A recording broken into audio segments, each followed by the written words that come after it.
Thank you so much for joining me here on LinkedIn Live. We are now going live, not just on LinkedIn, but on Twitter and YouTube. Today, we're going to be talking about emotional intelligence part 2. We did a powerful live stream a couple of weeks ago, and I got a lot of feedback. So I wanted to stay on message, but provide a lot more tips. If you think that this live stream is going to help somebody, please send it to them. I will also have this up on my LinkedIn channel, on my YouTube channel. If you have any questions, comments, or tips that are helping you use emotional intelligence to further your business, your career, or even your personal life, leave them below, and I will do my best to make this as interactive as possible. So the first thing that we want to think about is having a desire to want to become a better person, or actually a desire to make every interaction and conversation that you have with people personally and professionally a win-win solution, even if the other person doesn't agree or you don't agree, or it turns out to not be a transaction or a promotion or an opportunity to get a job or a client, etc. It definitely has to be win-win.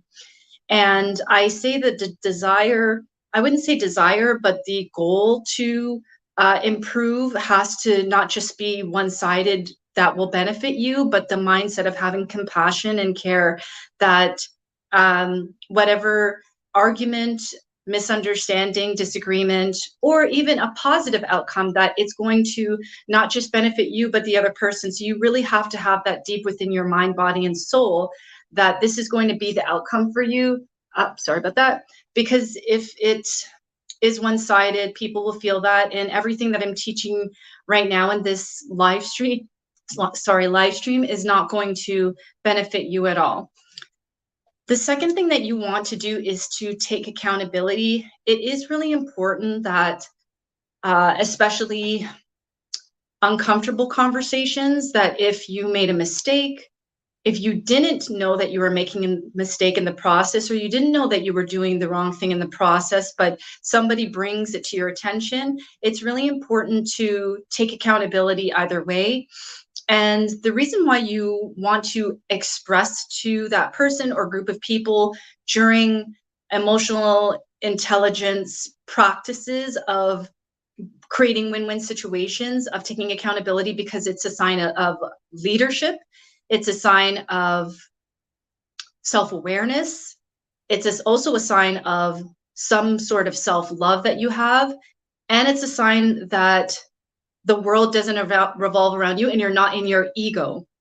My coach and I, Cecil McIntosh, we talk a lot about being in the ego and how powerful the ego can be, not just for positive things, but being in your ego can ruin relationships. Being in your ego can have you thinking that you are owed something, or your expectation of other people is exactly on point. And taking accountability and saying something along the lines, let's set up an example. So let's say you're at work and you start off a project, you create a kickoff call or a project call for all of your stakeholders, experts, including yourself, your team on the line, but you forgot maybe 5 experts. And you weren't told ahead of time that you had to add these 5 experts, but maybe you missed an extra step in finding out who else you needed to add to your project call. And you do the project call, it's great, but then your boss calls you in the room shortly after and says, you know, we forgot 5 people that needed to be on this call. Our call was not recorded. Nobody was taking meeting minutes. So now you might have to reschedule this with everybody on the line if it's that kind of an intense project, or you have to now get more people that were already in this line to go over this again. Now, some people would get defensive and say, but I didn't know that. I was doing my best. I'm not sure why you're calling me in on this conversation. You know, a lot of people will try to avoid that uncomfortable feeling of being in the, I wouldn't say hot seat, but taking accountability. And accountability is great, because in this situation, you could tell your boss, you know what, I felt really proud of what I did there, but after speaking with you, I feel a little disappointed in myself, not in this person, that person, the economy, the way the project was communicated to you, none of that. I take full accountability for what's going on here, boss, and I'm going to get it right. Who should I speak to next time so that when I put together these project or kickoff calls, that I'm not going to miss these people again or other groups of people? Do you see how we just spun that conversation into versus taking it offensively and blaming other people or dodging the accountability conversation? Because we're grown adults here, and when your boss, decision makers, investors can see that, okay, you make a mistake, but now you're quickly creating a solution and you're owning it, that is so powerful. And that is something that a lot of people do not possess within themselves. I'm sure you and I both have had, I've seen conversations of people who did something wrong, whether they knew it or not, or made a mistake, whether they knew it in the process or not of making certain decisions. And we've seen those conversations where it's like it's just going around in circles, and the person's like, yeah, but I didn't, and I didn't know, and this person did it, da, da, da, da, da, da. And those conversations where the person who is expressing their disappointment and the person who made a mistake, they keep bringing it up because they just want the person to apologize and or take accountability. So accountability is powerful. The third thing that we can say is paraphrasing, which just is simply a fancy word for saying, okay, so let me just recap the expectation here. You want me to contact Bob, get all of the name of the experts for the next kickoff call. We'll stay on that last example, and then do the kickoff call. Is that what your expectation is of me? And I just need to know this for next time. Silence.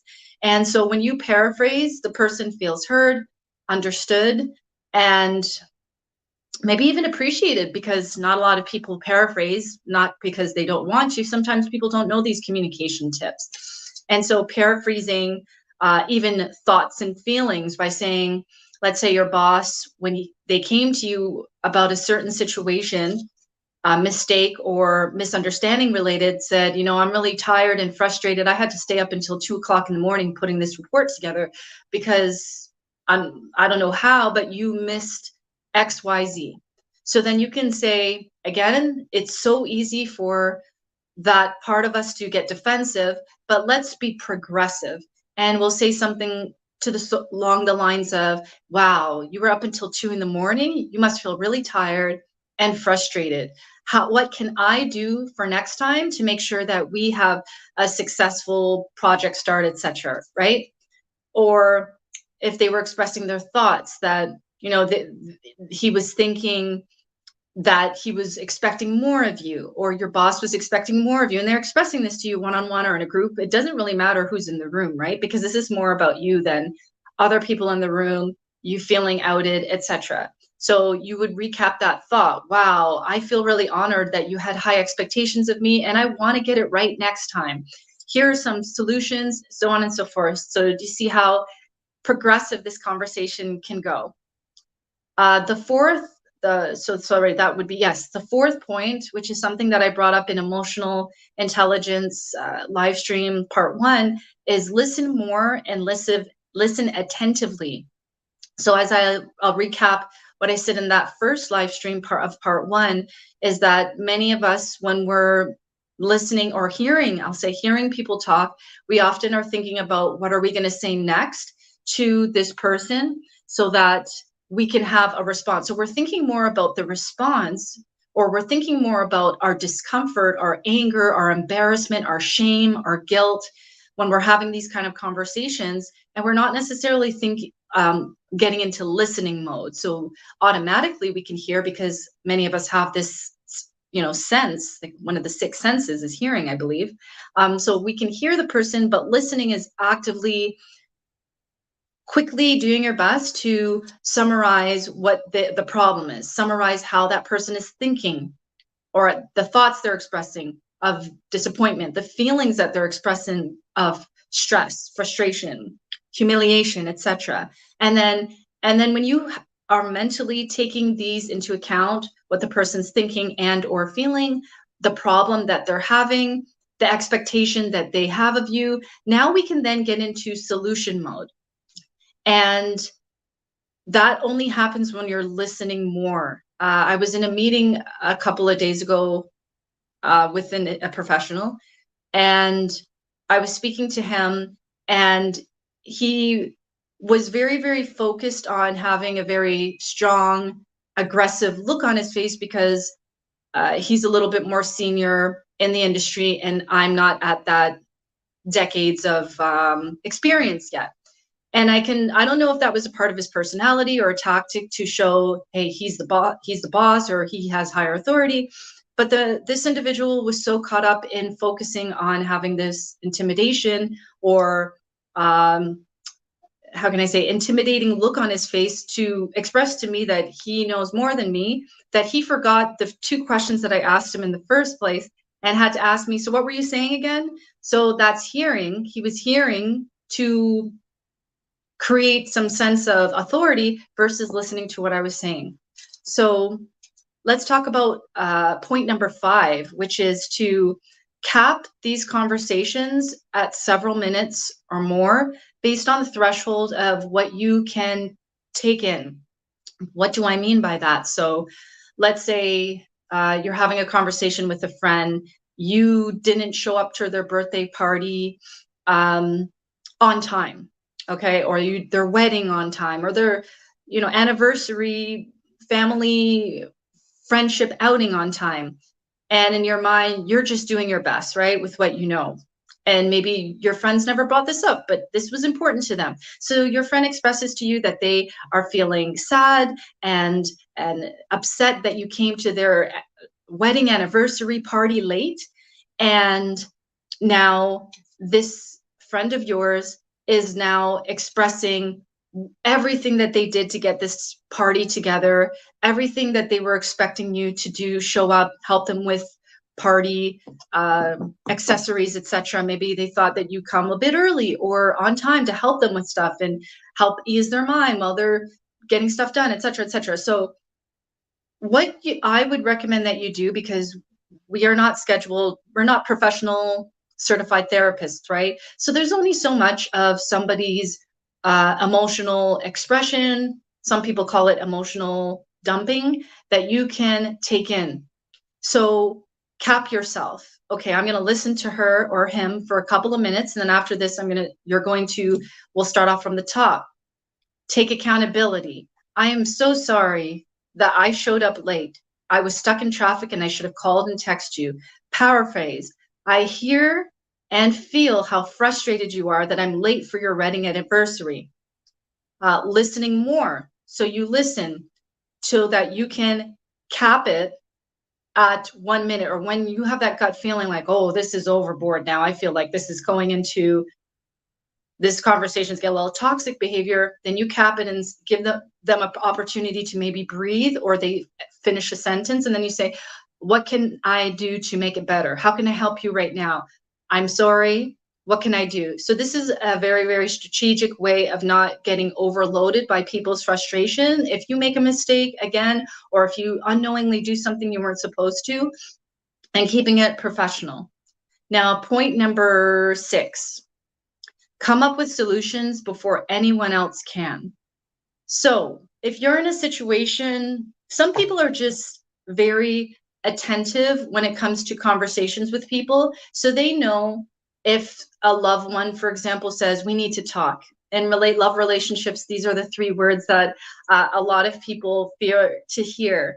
And so now your mind starts running, what did I do? And so some people are aware of the things that they do, but they don't bring it up because they don't want to get into an argument, or they don't want to take accountability or have a fight, etc. So if you know that you did something wrong initially at first when somebody starts talking, I think it's really important to do all the things that I mentioned, but also come up with a solution.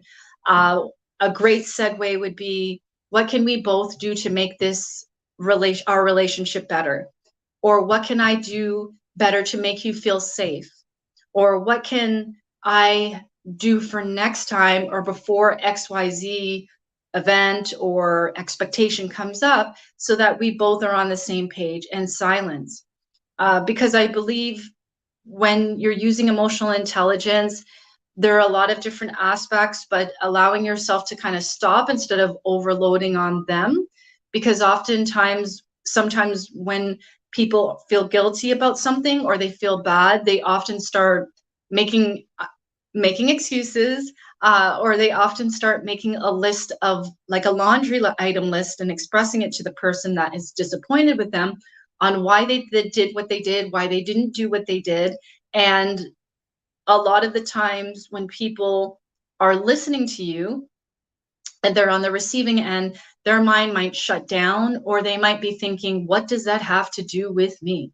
What does your mommy issues or your self-doubt or your personal insecurities have to do with me? They might say that to you, they might not say that to you, but when you cap yourself at short sentences when you're expressing yourself, it gives the person an opportunity to unload how they're thinking, help unload how they're feeling, and really get to a point where they can let down their guard, let down their defenses, and look at you as not the enemy, but look at you as the colleague who wants to create solutions, the colleague that is owning it, that colleague that takes accountability, because all of us are going to make, we are all going to make mistakes. We're all going to also forget things in the action of doing things, and then 5 or 10 seconds later, oh wow, I forgot I wasn't supposed to do that, but I just did this and I can't reverse this. We're all going to go through this. We are not robots. And even robots, when it gets to the point where they're walking around regular society, living among us, robots are going to make mistakes too, trust me. So I believe that this is really strong. I know we have a couple of minutes left here, but emotional intelligence is the key to life. I know you might have heard money is the key to life, respect, money, power, and respect. I think that's a song from the rapper Little Kim and DMX, among others. I think there's a song, you can YouTube it. Money, power, and respect is the key of life is one of the phrases in that song. And I've heard other powerful people in their books, among other things, say similar things, right?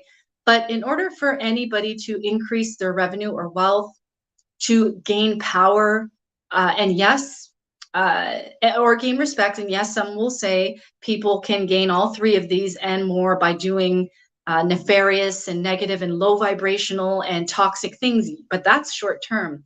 I'm talking to all my people on the line right now and during the replay, where you're doing the best you can, you're abiding by the law, you are doing what you can, you're a good person, but just like everybody else, we make mistakes. Communication is wrapped into all of these three things. It's yes, you can hire somebody to communicate on your behalf so that you can become powerful, increase your revenue, and yada, yada, yada. But at some point, you're going to have to speak for yourself, right? Whether it's a meeting behind closed doors or you're a public figure and you have to have a conversation on stage in front of thousands of people, right? So we have a few minutes left. I'm just going to do a quick recap. I don't see any comments, anybody. And if you did leave comments, it's not that I'm ignoring. I have my my phone going this way versus this way today. So I can't really see comments in this view, but I will get to them as soon as I can. So just to recap, the first part of being a successful person and owning your emotional intelligence for all women and men, this is not just for women, emotions run through all of us, is to have a goal and an objective to actually want to create win-win solutions and situations for you and other people. The second thing would be taking accountability. Even if you don't agree, now, we're not going to agree to things that we're not taking accountability for, but if the person that on the tail end of this conversation is accurate, please take accountability. The last thing you want to do is not, and be the person. I hear a lot of pop culture conversations now is they didn't take accountability. This is a big one in these days and times. So taking accountability in these days and times is very, very powerful. Paraphrasing, so repeating important benchmarkers of things that people are expressing to you, whether it's a thought statement or a feeling statement, listening more and listening attentively, capping these conversations. I wouldn't say conversations, but when somebody is overflowing their discomfort with you, disappointment, etc., cap it between 30 seconds, I would say 1 to 2, maybe 3 minutes, but that's on you. Because when it starts to become, oh wow, this person's really, giving me the third degree, this is getting toxic, you don't deserve abuse, whether you make a mistake or not, right? Or you don't deserve to be roasted, whether you make a mistake or not. You got to politely and respectively, with compassion and sympathy and empathy, end that conversation with a solution statement. And also just being mindful that if you want to increase your money, power, and respect in your career, your business, emotional intelligence is 100% needed, as well as effective communication skills. Whether you hire somebody to do all these things on your behalf or not, at some point you still have to show up with some sort of emotional intelligence to maintain, I would say, a long-term successful career. Thank you so much for joining me here on LinkedIn Live. I feel really excited about having these conversations with all of you. And again, if anybody on the line feels that all of these tips were very helpful, feel free to send this link. And if you have any questions or comments, leave them below this replay. And if you want to go anonymous, feel free to send me a direct message. Thanks so much and happy Sunday. Bye.